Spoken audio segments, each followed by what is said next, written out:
For AirAsia Philippines, we've planned about this maintenance shutdown as early as April.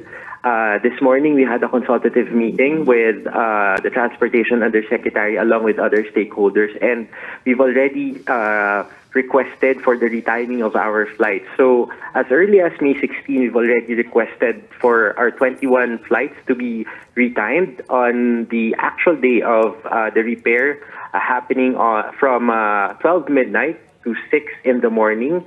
We will be retiming 13 flights and canceling 6 more flights. So we will try as much as possible to mitigate the effects or the impact on our guests, because we want to inform them as early as possible. In fact, as soon as our flight rescheduling is approved by the slots committee, we will send out email notification and SMS to all our guests. We're also thankful for our media partners for helping us reach out to our guests. And all other information will be available in our social media pages. Okay, sir, just to clarify, customers will not incur any additional costs, is that right? And can they refund their booking?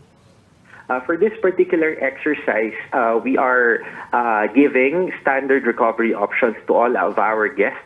So they have an option to either, one, move their flight to a later date, two, process it through a credit account, which they can use for their future flights, or they can also opt to refund.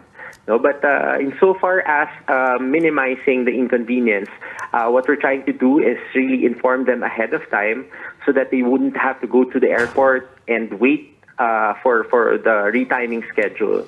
So as early as hopefully within the week, we'd be able to get more information from CAAP and from NAIA, from the slot committee, so that we'd be able to reschedule and publish our rescheduled flights as soon as possible. Now, this morning, we were told that the maintenance or the repair activities which will happen from 12 midnight would involve at least 3 hours for the repair of the UPS, and then an hour and a half for the rebooting of the system, and then there's also a buffer of another an hour and a half. No, so to make sure that for any unforeseen circumstances, we're all prepared. So that's what we've been preparing.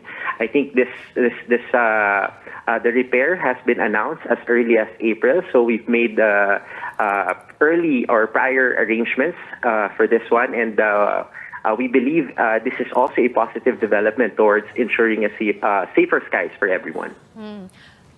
Very quickly lang po, actually very quick answer if possible, no? Yung reminders for AirAsia Philippines, excuse me, passengers, para maging seamless po yung kanilang experience.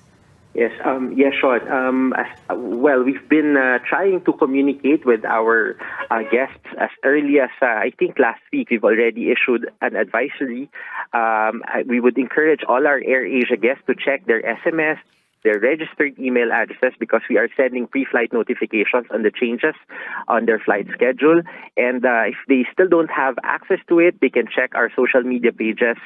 We will post the retimed schedule and the canceled flights on our social media pages so that they are all informed, and that we would be able to minimize the hassle, no, during their flight schedule. Isang beses lang po ba ito? And this is related to the January 1 happening, right? The outage in January 1.